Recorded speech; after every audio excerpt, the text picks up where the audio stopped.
Hey there, everybody. It is Tom Strode on behalf of Indie Structural Productions once again. And today we're going to be tackling something that I need to do in preparation for the Celeste build's next phase, but also something I just need to get done. We're going to be doing some templates, or working on templates.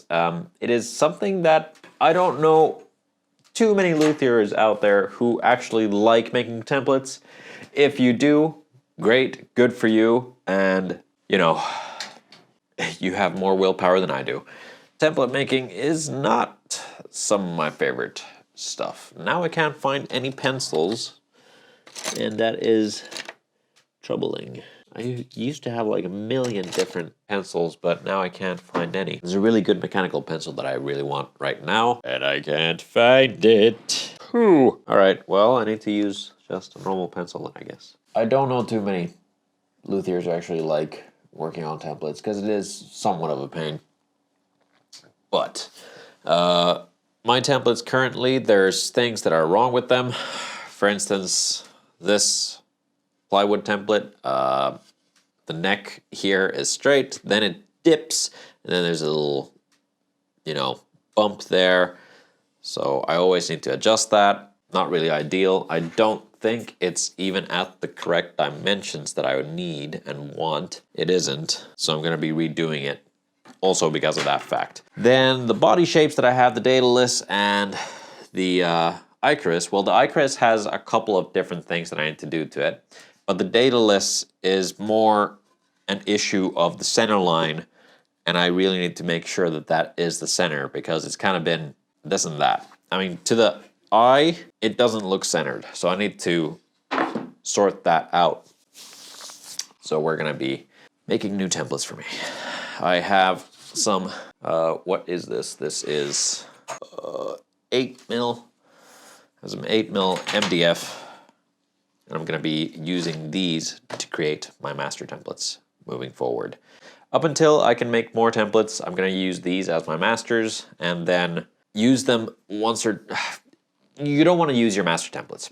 Your master templates are the thing that you have prepared once your actual working templates break down. So once they break down, you can pull out the master template, use that to create a new one, and then put it back on the shelf so it stays the same. It's very important because if you just have one set of templates and something goes wrong with it, then that means that you'll have to go through and make new ones. And something goes wrong with it, then that means that you'll have to go through and make new ones. Which is always a pain. So without further ado, we are just gonna get into it. And the other thing about these templates is that they are, well, it's not even plywood. It's got something on the top there. Looks like probably fir, and then pine board in between there, and that lives and that moves and that cracks and isn't even, so I need better templates for this stuff. So let's crack on and get started with probably the Daedalus, seeing as that is what we are kind of needing to do in preparation for tomorrow's workshopping. So very first and foremost is good lighting. That is key. And a center line. But before we get to any type of center line stuff, we need to make sure that we have some dimensions to go by. So the waist at the thinnest, or at the least wide part, that is 212. At the widest, this is 300 even. Man, okay. 212 is here. The difference between these two is bang on 120. Great. Okay, so like I said, center line is your starting position, basically. And I really would suggest having a mechanical pencil if you have one. I am missing mine, so I'm instead just going to make sure that I have a very sharp pencil. No, I am gonna get a mechanical pencil, so give me a sec, I'm gonna find one. All right, great. I found one. So because it's Monday, my brain's not functioning properly. There we go. So I'm using a calculator just to make sure that all my measurements are correct. So 185 is the center line. And then we're gonna base all of our measurements on this line. Now, this is the center line and shall remain the center line throughout this entire process. Now, just to get a rough idea so I don't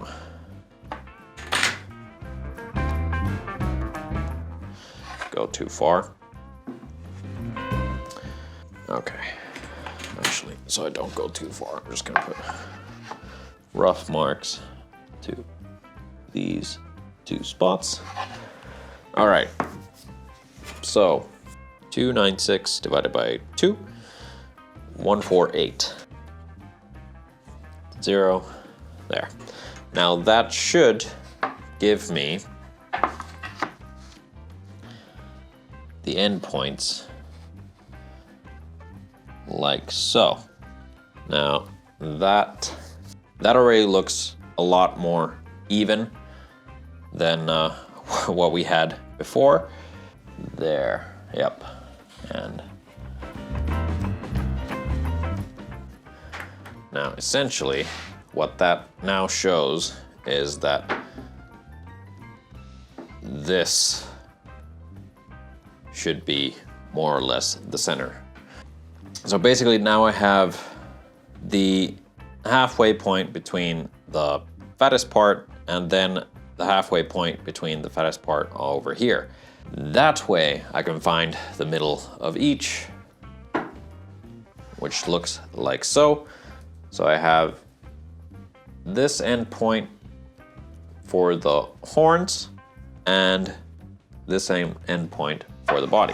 So when I join these up, that goes there, and that goes there, then that, actually I get to move that up ever so slightly. There. That makes a lot more sense. Now that I have the body here, if I place the neck, the old neck that I have, like so, according to the center line, I get 10.9 and not 10.9. Hold on. There you go. 10.6. 10.6. Yep. That looks pretty good to me. So the thing is, this is one of those things that I don't like when I have an asymmetrical shape and I'm doing it by hand, because it becomes very difficult to do it properly. Now, to get the proper neck joint so that I can kind of figure out where everything gets placed, here is a fretboard with ready cut slots, and I use the 16th fret as a body joint fret.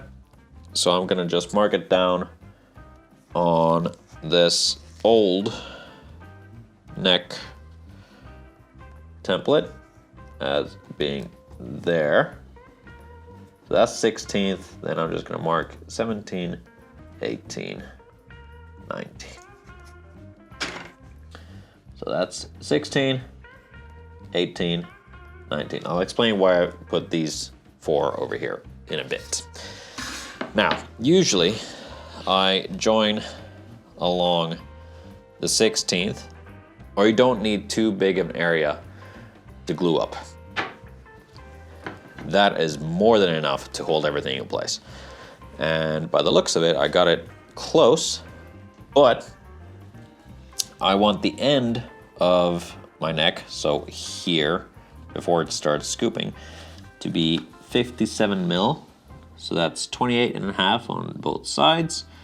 Use a protractor once again, just to get that accurate. And this is just more as a guide for me moving forward. because I'm gonna be using this template for the Celeste. So I'm gonna do some semi-hollow cavities in here. So I need to know where everything gets placed so I don't take off too much. This is gonna taper out, but I'm just gonna draw it straight for the time being. That already looks a lot more centered than what the data list originally was. And if we compare the center lines of these two, if I put this on its center line, you can see right there how much it was off of center. But this looks a lot better in every way. All right. Then, when it comes to a 24 fret instrument, having the joint at the 16th fret still works for the data list. On super strat kind of shapes, I might even take that up to a 19th, but seeing as the scoop comes so deep in on the data list, I wouldn't have too much room to play with on here. So I'm actually going to just leave it at the 16th. That should be more than enough for me. Oh, sorry. The 16th is here. So yeah, this is a little too far set in. So I'm going to move that up to, let's see. So that would be 17, 18. I might just move it 1 fret up. Yeah, that's what I'm gonna do. I'm gonna move it 1 fret up. So now my scale length for the Celeste will look like that. Which means, and now I can start placing everything. Basically, because of the semi-hollowedness of this entire thing,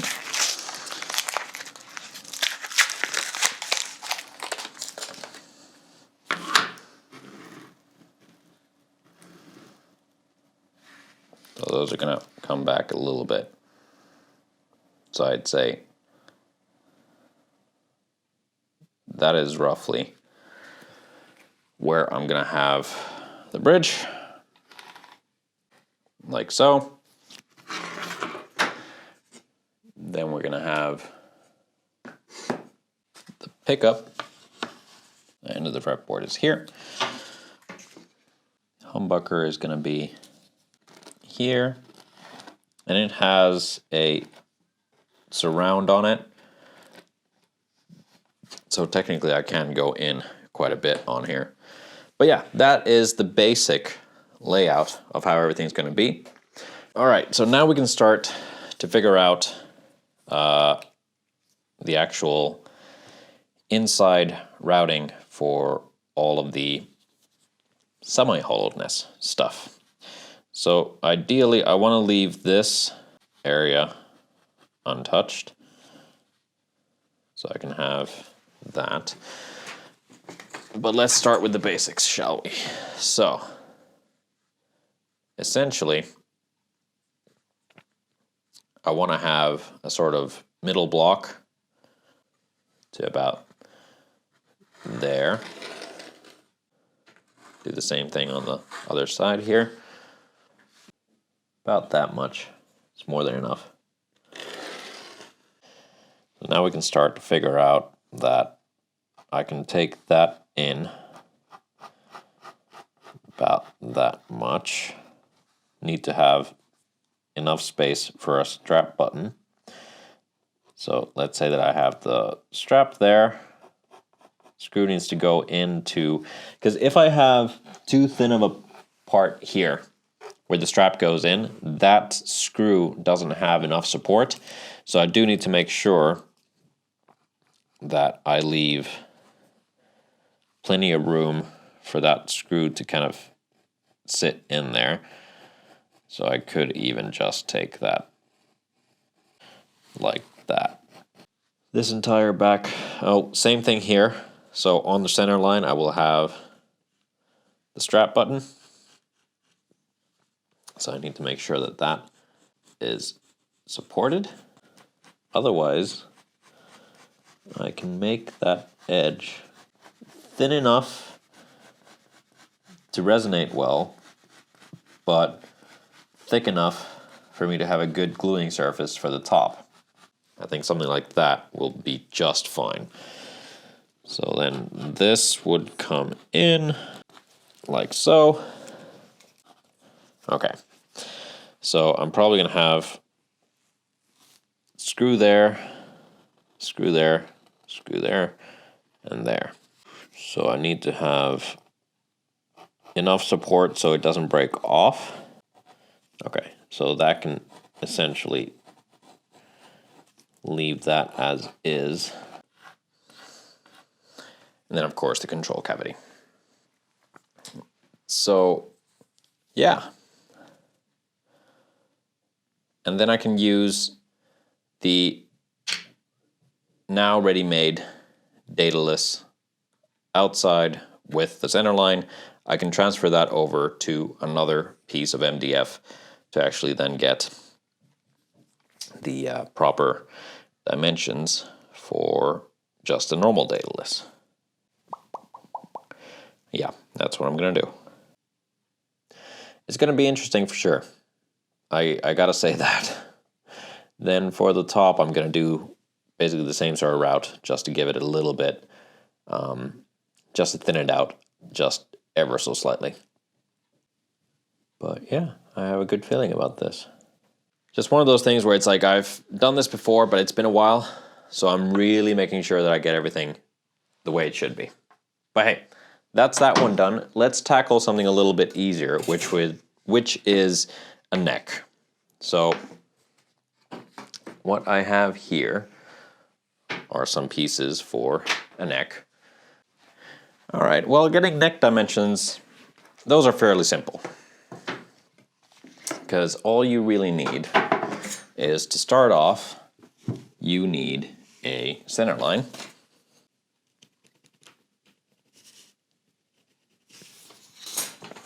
Join the two.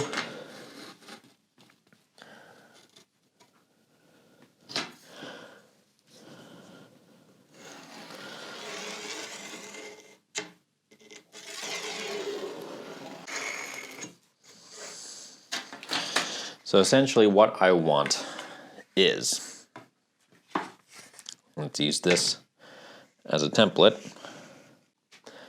normal 22 fret instrument would give me a nut line that is there, end of a fretboard, which ideally would be there. So I want to have 47.5 at the very end of the neck. So what we're looking at here is right around there, yeah. That's 22 frets.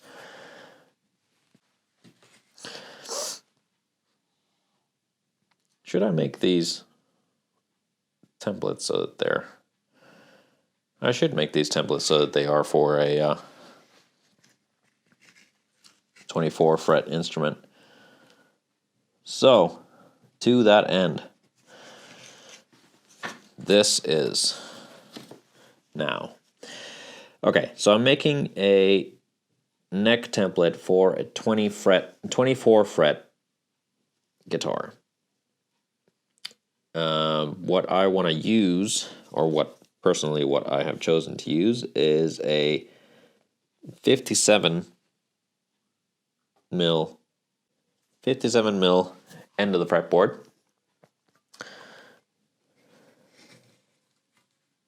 At the 23rd fret,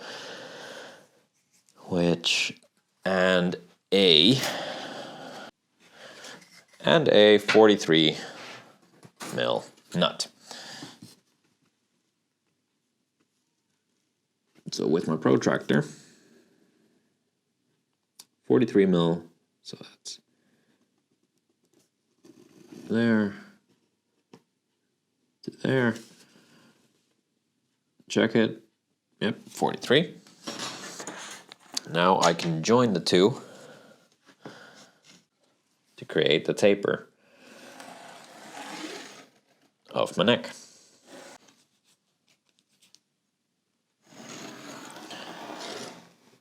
There we have it. A 43 to 57 mil neck.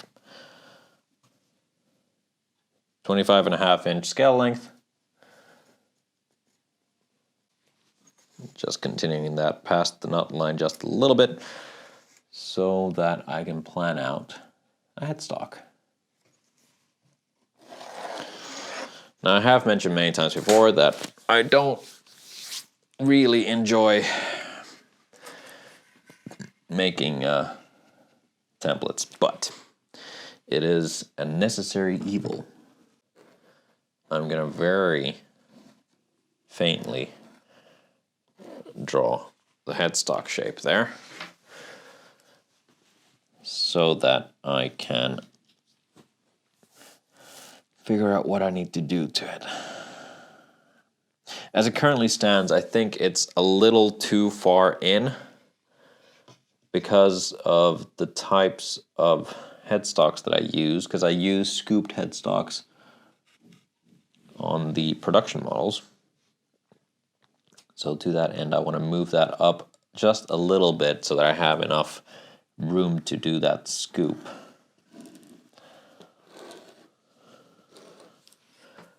There. So this should be a bit more accurate than what I've previously had. I've had to avoid using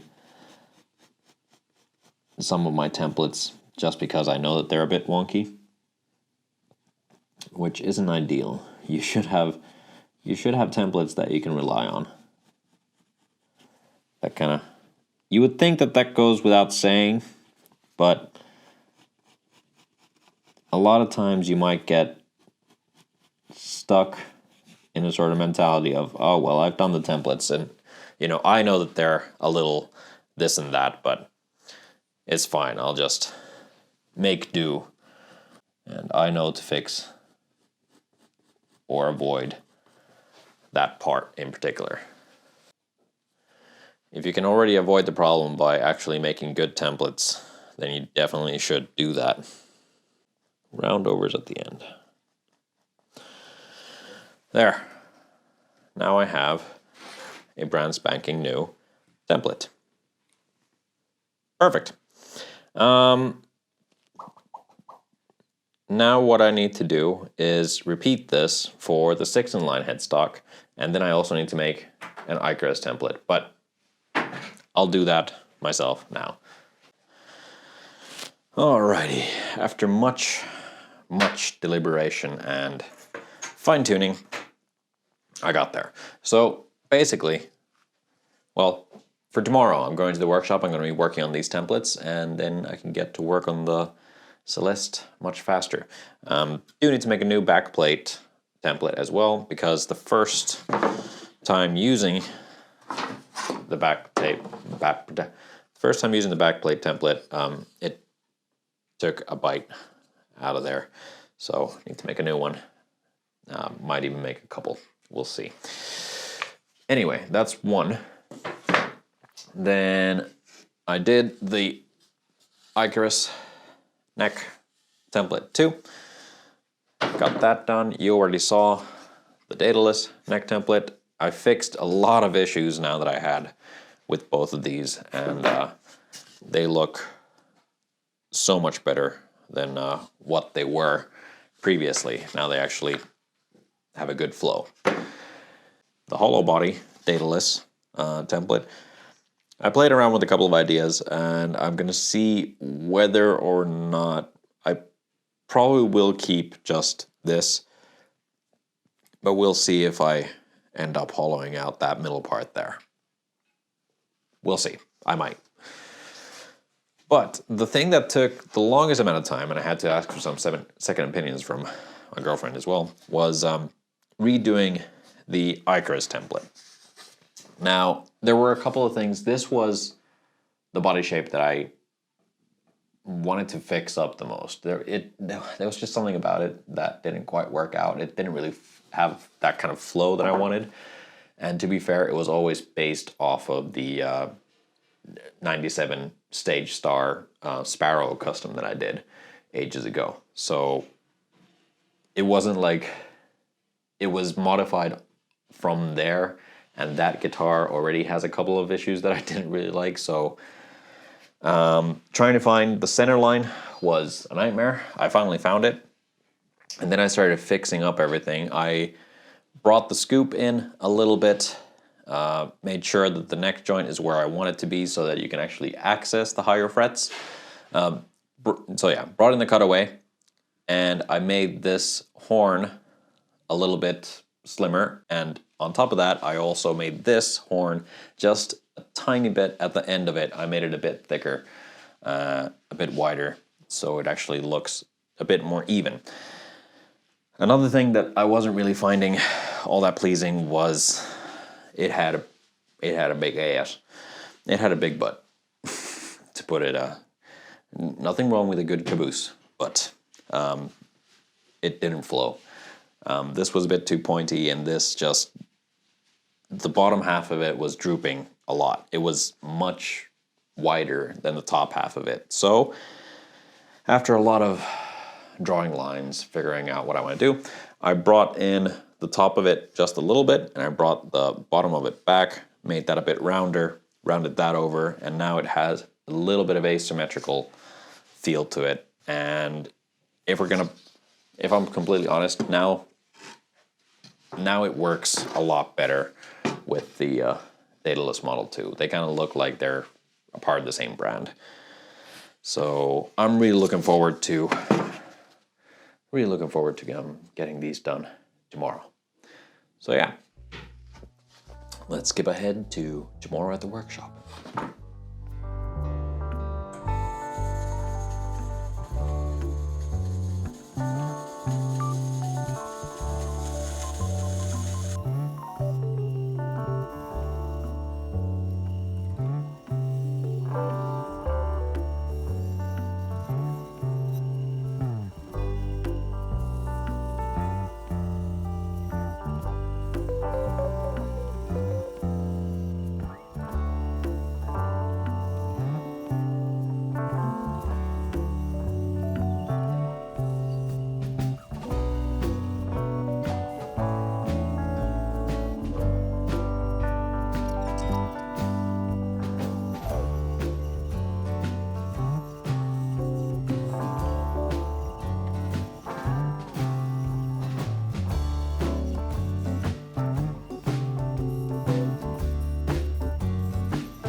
So, as you might have noticed there, I had a little bit of trouble with that.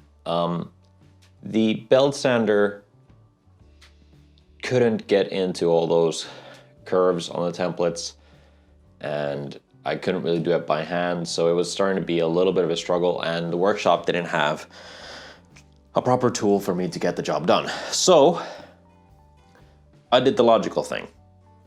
I have wanted this for so long that I went ahead and I got myself this. So this is the Triton TSPST 450. So it is an oscillating bobbin and belt sander, and I've wanted this for ages, and now I actually had a good excuse to get myself one. So I can take this now to the workshop, and then after I'm done with the workshop, I can keep this for my own stuff moving forward. So, I am so looking forward to this.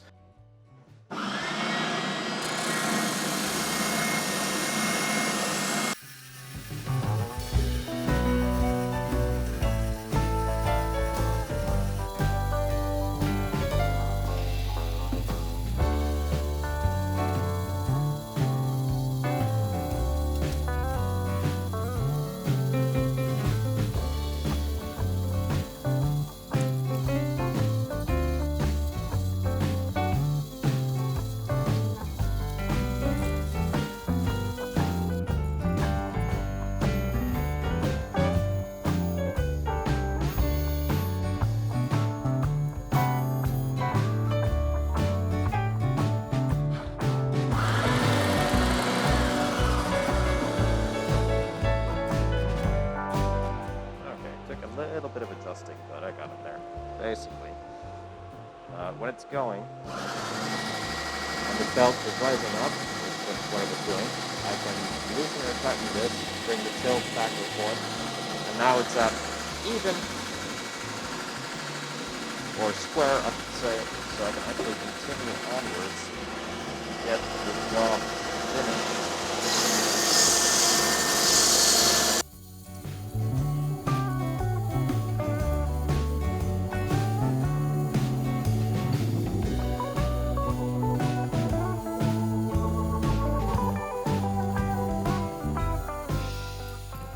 Now, due to this being a semi-hollow, I need to get the middles as well.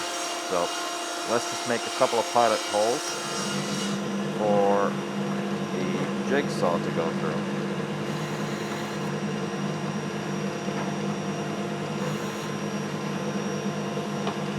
Alright, that should be well enough.